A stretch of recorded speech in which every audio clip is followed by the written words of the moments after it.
కోదండపురం ఊరి నడిపొట్టున రాఘవయ్య అనే జమీందారు నివసిస్తూ ఉండేవారు. ఆయన చాలా దయామయుడు, ధర్మగుణం కలవాడు.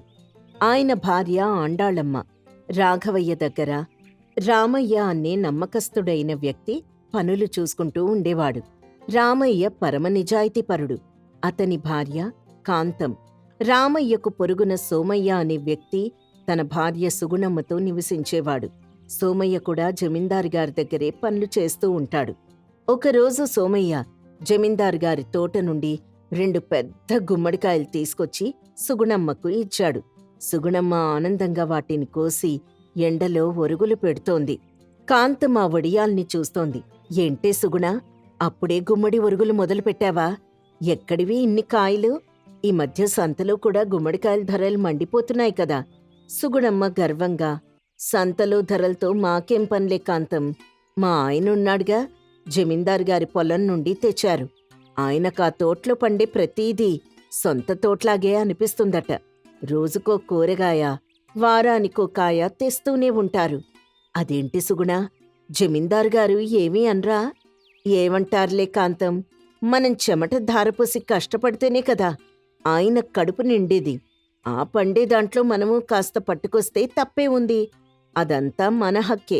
మీ ఆయనేమీ తీసుకురారా? మా ఆయన సంగతి నీకు తెలీదా సుగుణ? నిజాయితీ నీతి అంటూ ఊరంతా తిరుగుతూ ఉంటారు.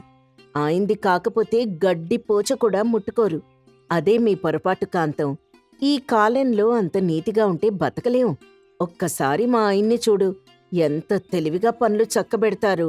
సుగుణమ్మ మాటలు కాంతం మనసులో బలంగా నాటుకున్నాయి. నిజమే కదా, పక్కవాళ్లు అన్నీ అనుభవిస్తుంటే నేను మాత్రం ఎందుకు కష్టపడాలి అని అనుకుంది. సాయంత్రం రామయ్య అలసిపోయి ఇంటికొచ్చాడు. కాంతం, కాస్త మంచినీళ్ళు ఇస్తావా? ఈరోజు పొలంలో పని చాలా ఎక్కువగా ఉండింది. నీళ్లు తాగితే ఆకలి తీరుతుందా?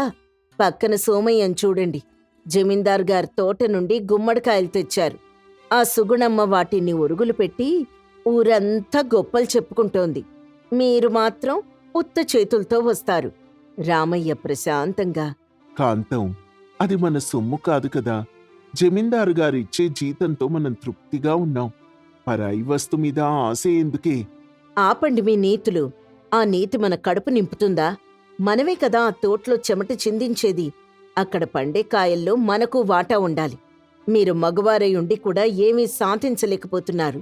రేపు మీరు ఖచ్చితంగా గుమ్మడికాయలు తీసుకురావాల్సిందే. పిచ్చిదానా, దొంగతనం చేయమంటావా? నా పరువేమవుతుంది?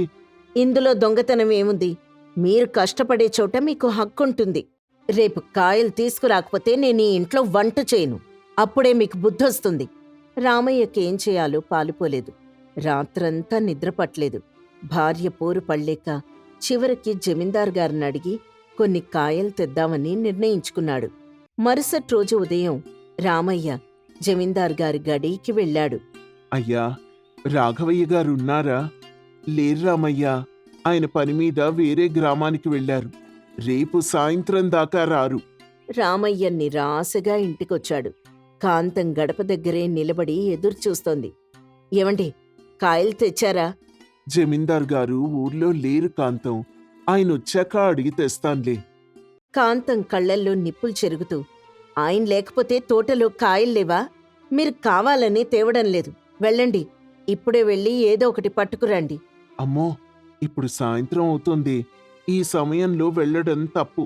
అవన్నీ నాకు తెలీదు. కాయలు తీసుకురాకుండా ఇంటి గడప తొక్కద్దు. భార్య పోరు భరించలేక రామయ్య విసుగుతో బయటికి నడిచాడు. చీకటి పడుతోంది. నెమ్మదిగా తోటవైపు వెళ్ళాడు. ఒక గుమ్మడికాయ తెస్తే కాంతం శాంతిస్తుందని అనిపించింది. తోటలో ఎవ్వరూ లేరు అనుకుని ఒక చెట్టు వెనక దాక్కున్నాడు. అకస్మాత్తుగా తోటమాలి చంద్రం రామయ్యకి ఎదురుపడ్డాడు. ఎవరది? రామయ్య భయంతో, చంద్రం, నేనే రామయ్యని. చంద్రం ఆశ్చర్యంగా, రామయ్యన్నా, నువ్వా? ఇదేంటి ఈ సమయంలో ఇక్కడిలా? రామయ్య తలదించుకుని, ఏం చెప్పమంటావు చంద్రం, నా బతుకు ఇలా తగలబడింది. నా పెళ్ళాం పోరు పడలేక ఇక్కడికొచ్చాను. సోమయ్య గుమ్మడికాయలు తెస్తున్నాడని, నేనెందుకు తీసుకురావడం లేదని ఇంట్లో నాకు నరకం చూపిస్తోంది. జమీందార్ గారిని అడుగుదామంటే ఆయన లేరు. ఖాళీ చేతులతో వెళ్తే కాంతం గడప తొక్కనివ్వదు. చంద్రం పెద్దగా నవ్వుతూ, ఓహో, ఇదా సంగతి. నువ్వొక్కడివే అనుకుంటున్నావా? నేను నీ బాపతే. మా ఆవిడ కూడా అంతే. ఇంట్లో ఉంటే 100 మాటలు అంటుందని నేనీ తోటలోనే ఎక్కువసేపు కాలక్షేపం చేస్తున్నాను. పెళ్ళాం పూరికి ఈ జమీందారు గారి తోటే శరణ్యమైపోయింది. నిజమా చంద్రం? నీ పరిస్థితి కూడా ఇంతేనా? అవునన్నా. సర్లే, నువ్వు బాధపడకు. ఇదిగో, ఆ 2 గుమ్మడికాయలు, కొన్ని కూరగాయలు తీసుకెళ్ళు. కాంతం వదిన సంతోషిస్తుంది. ధన్యవాదాలు చంద్రం. రామయ్య ఆ కాయల మూట పట్టుకుని సంతోషంగా ఇంటికెళ్ళాడు. కాంతం ఆ కాయల్ని చూడగానే గాల్లో తేలిపోయింది. మరుసటి రోజు ఉదయాన్నే ఆ కాయల్ని ప్రదర్శనగా వాకిట్లో పెట్టి సుగుణమ్మను పిలిచింది. సుగుణా, చూసావా, మా ఆయన నిన్న తోట నుండి ఏం తీసుకొచ్చారు?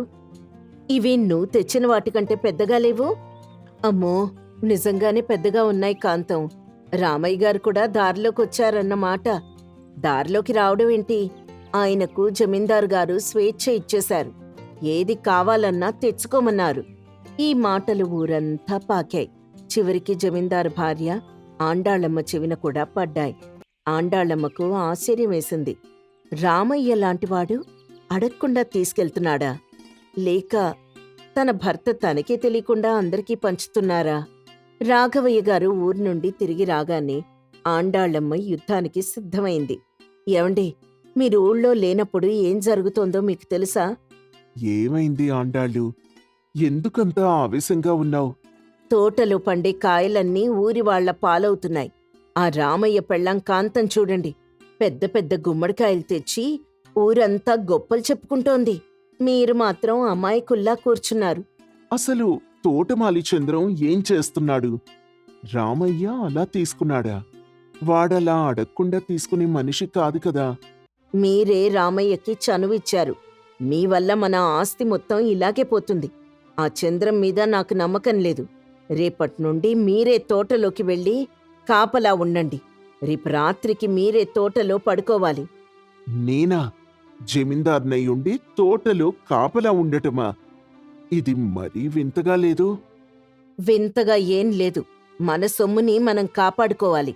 రేపు రాత్రి మీరు తోటలో లేకపోతే నేనన్నం ముట్టను. ఇది నా పంతం. రాఘవయ్యకు భార్య పోరు తలపోట్లా మారింది.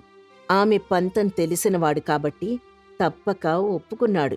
మరుసటి రోజు రాత్రి రాఘవయ్య గారు తోటలోకి వెళ్లారు. చంద్రమ్మ ఆశ్చర్యపోయాడు. అయ్యగారు, మీరేంటిక్కడ? నేనున్నాను కదా కాపలాకి. రాఘవయ్య నిట్టూరుస్తూ, హా, ఏం చెప్పమంటావు చంద్రం? ఇంటి దగ్గర పెళ్ళాం పోరు పడలేక వచ్చాను. ఆ రామయ్య కాయలు తీసుకెళ్లాడని ఆండాళమ్మకు తెలిసిపోయింది. నా ప్రాణం తోడేస్తోంది. అందుకే ఇక్కడికొచ్చాను. చంద్రన్ నవ్వాపుకుంటూ, సరేనయ్యా, నా కష్టమే మీకు వచ్చిందన్నమాట.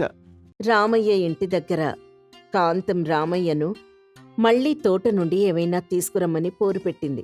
రామయ్య ఆ పోరు తట్టుకోలేక తోటకొచ్చాడు. రాఘవయ్య అప్పటికే తోటలో ఒక మంచం వేసుకుని పడుకున్నారు.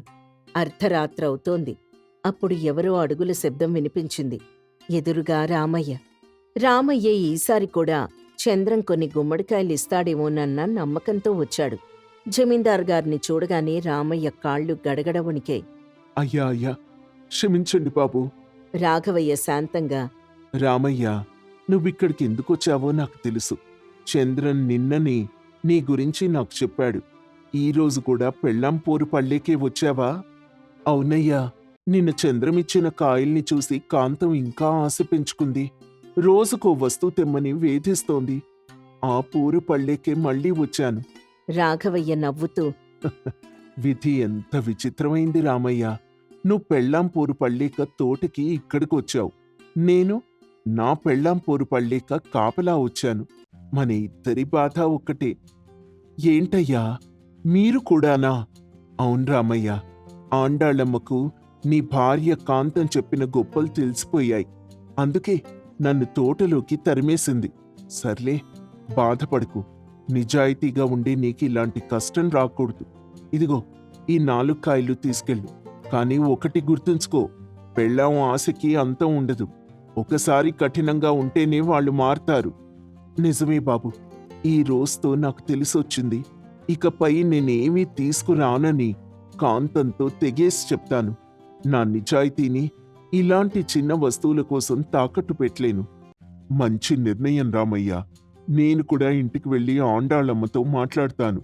మన ఆస్తి ఎక్కడికి పోదని అందరికీ సాయం చేయడమే ధర్మమని ఆమెకు అర్థమయ్యేలా చెప్తాను. రామయ్య కాయల మొట్టుతో ఇంటికి వెళ్ళాడు. కానీ ఈసారి అతని ముఖంలో భయం లేదు, ఒక దృఢ నిశ్చయం ఉంది. తెల్లవారగానే కాంతం కాయల్ని చూసి మళ్లీ సంబరపడింది. ఏవండి, భలే తెచ్చారు, రేపింకేం తెస్తారు? రామయ్య గంభీరంగా, ఏమి తేను కాంతం, ఈ రోజుతో ఈ గుమ్మడికాయల కథ ముగిసింది. ఇన్నాళ్ళు నీ పోరు భరించలేక జమీందార్ గారి తోటలో ఏదో ఒకటి తెచ్చాను. ఆయన పెద్ద మనసుతో నన్ను క్షమించారు, కానీ నా మనస్సాక్షి నన్ను క్షమించడం లేదు. ఇకపై మనకున్న దాంట్లోనే బతుకుదాం. నా నిజాయితీని మాత్రం నేను వదులుకోను. రామయ్యలోని మార్పును చూసి కాంతం హడలిపోయింది. తన భర్త అంత గట్టిగా మాట్లాడటం ఆమె ఎప్పుడూ చూడలేదు. తన స్వార్థం వల్ల తన భర్త పరువు పోయిందని ఆమెకిప్పుడు అర్థమైంది. అటు గడిలో రాఘవయ్య కూడా ఆండాళ్ళమ్మకు జరిగిన విషయం మొత్తం చెప్పాడు. చూసావా ఆండాళ్ళు, మన తోటలోని కాయల కోసం ఆ రామయ్య ఎంత బాధపడ్డాడో. నీ పంతం వల్ల నేను తోటలో పడుకోవాల్సి వచ్చింది. ఆస్తి అంటే దాచుకునేది కాదు, పంచుకునేది అని గ్రహించు. రామయ్య లాంటి నమ్మకస్తుణ్ణి మనం దూరం చేసుకోకూడదు. నా వల్ల మీరింత బాధపడతారని నేనస్సలు అనుకోలేదండి. ఇకపై నేను మిమ్మల్ని ఏ విషయానికి పోరు పెట్టను. ఆ రోజు నుండి కోదండపురంలో పోరు కొంచెం తగ్గింది. కాంతం, ఆండాళమ్మ ఇద్దరూ తమ తప్పు తెలుసుకున్నారు. మగవారి కష్టాన్ని, వారి విలువలను గౌరవించడం మొదలుపెట్టారు. రామయ్య మళ్లీ తన నిజాయితీతో జమీందార్ గారి దగ్గర పనిచేస్తూ గౌరవంగా బతికాడు. ఈ కథ వల్ల మనకు తెలిసే నీతి ఏంటంటే, ఇతరుల ఆస్తుల్ని చూసి ఆశపడటం అనర్థాలకు దారితీస్తుంది. భార్యాభర్తల మధ్య అవగాహన ఉండాలి. అనవసరమైన పోరు కుటుంబ గౌరవాన్ని దెబ్బతీస్తుంది.